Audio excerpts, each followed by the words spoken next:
सलाद। बहुत समय पहले एक अच्छा शिकारी रहता था। वो एक हंसमुख इंसान था। एक दिन जब वो सैर कर रहा था, उसके सामने एक बूढ़ी औरत आई जिसने उससे पूछा, शुभ दिन, शुभ दिन। तुम बहुत हंसमुख लगते हो, पर मैं भूखी और प्यासी हूँ। मुझे कुछ खाने को दोगे? उसे बूढ़ी औरत पर दया आई और उसने सब कुछ दे दिया जो उसके पास था। बूढ़ी औरत खुश हो गई।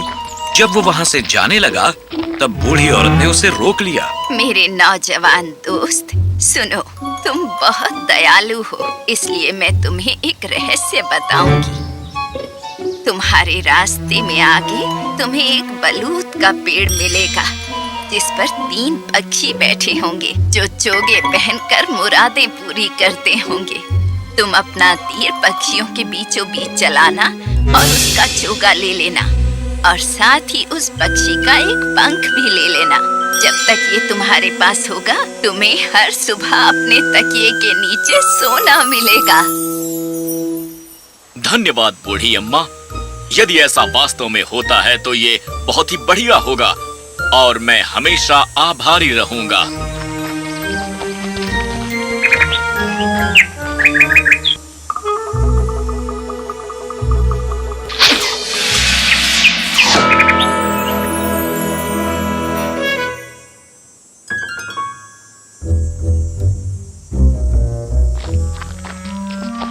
और इस प्रकार शिकारी घर गया, चोगे को अपनी दीवार पर लटकाया और अपने कमीज में रखे पंख के साथ बिस्तर पर सो गया। ये एक सुंदर दिन था और शिकारी जागा और तकिए के नीचे देखा। वहां एक सुंदर सोने का टुकड़ा पड़ा था। खुशी खुशी उस शिकारी ने हमेशा उस पंख को अपने साथ रखने का फैसला किया और हर सुबह तकिए के नीचे उसे सोना मिलने लगा। उसने इतना सोना इकट्ठा कर लिया कि वो मर्तबान में भर सकता था। जब वो मर्तबान भर गया तो वो बहुत खुश हो गया और बाहर संसार की ओर देखते हुए उसने स्वयं से कहा, अब मैं अमीर आदमी हूँ। मैं इतनी दौलत के साथ यहाँ क्या करूँगा? मुझे संसार में बाहर जाना चाहिए और दूर दूर तक यात्रा करनी चाहिए। और इस प्रकार शिकारी अपनी रोमांचक यात्रा पर निकल पड़ा। उसने ये यात्रा की जंगलों से, नदियों को पार करके, पर्वतों पर और शहरों में। अपने उस चोगे और पंख के साथ अलग अलग जगहों पर रहते हुए वो रोज और ज्यादा सोना इकट्ठा करने लगा। पर एक दिन वो बहुत खूबसूरत किले पर पहुंचा और वहां एक खूबसूरत लड़की को देखा जो वहां उस किले में एक बूढ़ी औरत के साथ रह रही थी। क्या तुम उस नौजवान को देख रही हो? उसके पास जादू की तो बहुत ही बहुमूल्य चीजें हैं और हमें उससे ये ले लेनी चाहिए। मैं उसका स्वागत करती हूँ। मैंने ऐसी सुंदर औरत कभी नहीं देखी है। आप यहाँ किस लिए आए हैं श्रीमान? मैं आपकी कैसे मदद कर सकती हूँ? नमस्कार, मैं यात्रा कर रहा था। मैं थका हुआ हूँ और आपके किले में कुछ दिन रुकना चाहता हूँ और मेरे पास पर्याप्त पैसा है आपको देने के लिए। ठीक है, कृपया अंदर आइए। दिन गुजरते गए। शिकारी ने किले में अपना सारा समय बिता दिया उस औरत के प्रेम में डूबे हुए। जब वो सो रहा था, चुड़ैल ने उसका वो पंख चुरा लिया और फिर भी शिकारी ने कोई प्रतिक्रिया नहीं की, क्योंकि वो सुंदर औरत के प्रेम में था। उसका धन घटने लगा क्योंकि वो वहां रहने के लिए पैसा दे रहा था। उस चुड़ैल को वो चोगा भी चाहिए था।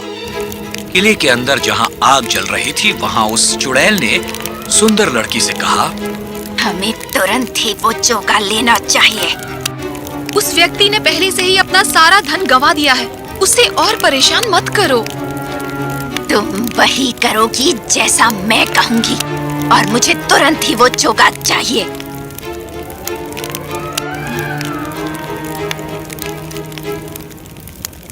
क्या बात है प्रिय, तुम बहुत चिंतित लगती हो। तुम उदास क्यों हो? वहाँ एक बड़ी संगमरमर की चट्टान है जिसमें बहुत ही कीमती हीरे और पत्थर हैं। वहाँ कोई मनुष्य नहीं पहुँच सकता। मैं वहाँ जाना चाहती हूँ पर मैं नहीं जा सकती और इससे मैं बहुत उदास हो जाती हूँ।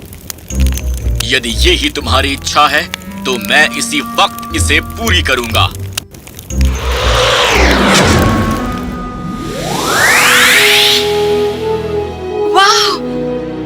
सचमुच कर दिखाया। ये बहुत ही कमाल का है।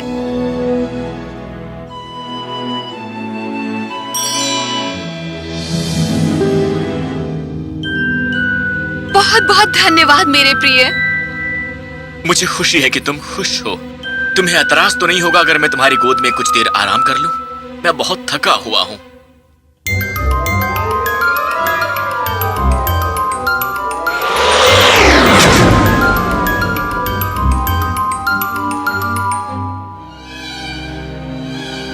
शिकारी जब उठता है तब वो पाता है कि वो फंस गया है और वो गुस्से में उस औरत को कोसता है।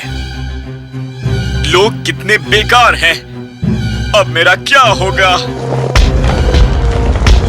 उसी क्षण वो देखता है कि 3 बड़े-बड़े दानव उसकी ओर आ रहे हैं। ये जानकर कि वो भाग नहीं सकता, वो मरने का नाटक करता है। वो दानव आपस में चर्चा करते हैं कि वो उसका क्या करें। चलो इसे मार डालें और खा जाएं। बादल उसे यहाँ से लेकर जाएंगे। चलो किसी मुसीबत में ना पड़े और मनुष्यों को यहाँ आकर्षित ना करें। यदि मैं एक बादल पर सवार हो सकूं तो यहाँ से भाग सकता हूँ और शायद उस किले को भी ढूंढ सकता हूँ। और इस तरह एक बादल आया जो उसको एक लंबी दूरी तक ले गया और उसे एक घने जंगल में गिरा दिया, जहां से वो चलकर किले में गया, दिन में सूरज और रात में सितारों से दिशा जानकर। रास्ते में उसे एक सब्जियों का खेत मिलता है। वो भूखा था, इसलिए सलाद का एक गुच्छा काटकर खाने का फैसला करता है, पर खाते ही वो असहज महसूस करने लगा और बकरा बन गया। उसे महसूस हुआ कि इस खेत के सलाद में अवश्य ही जादू होना चाहिए। वो घबरा जाता है और अलग किस्म की सब्जी खाने लगता है।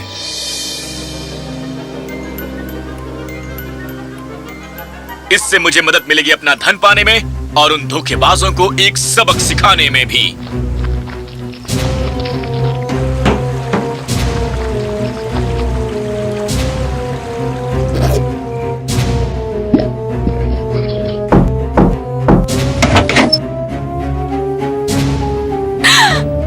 कौन हो गंदे आदमी? तुम्हें क्या चाहिए? मोहतरमा, मैं यहाँ से गुजर रहा था।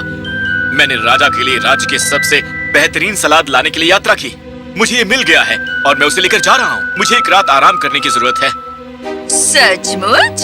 क्या तुम मुझे राज्य का सबसे बढ़िया सलाद का मजा चखने दोगे? बेशक मोहतरमा।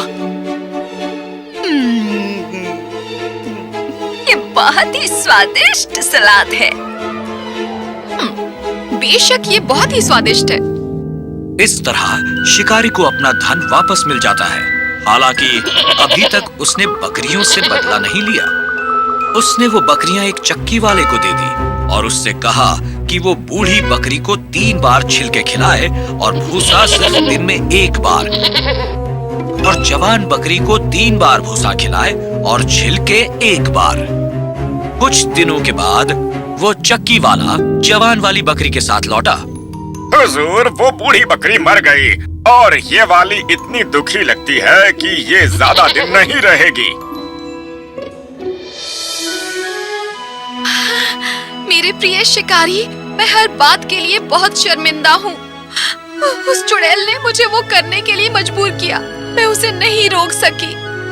मैं तुम्हें क्षमा करता हूँ क्योंकि मैं तुम पर विश्वास करता हूँ और तुमसे प्रेम करता हूँ। और इस तरह वो हमेशा खुशी खुशी रहने लगे।